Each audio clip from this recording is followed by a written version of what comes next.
truncated lens na po yung cases niya.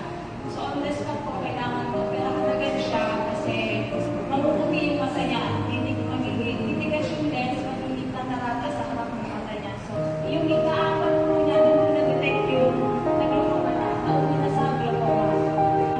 Sobrang laki na pag natutulog po siya, hindi po niya na-close po pwede yung mata niya. So maka-open po siya ng app.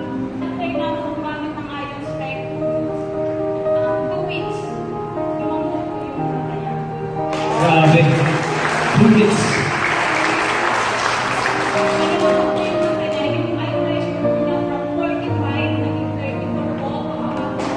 Grabe. You're very talented, yeah. Thanks, Lord.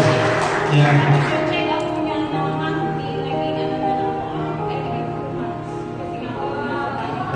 And the doctors were really surprised about it. Di ba, nagugula? Ano ginawa mo? Okay, thank you.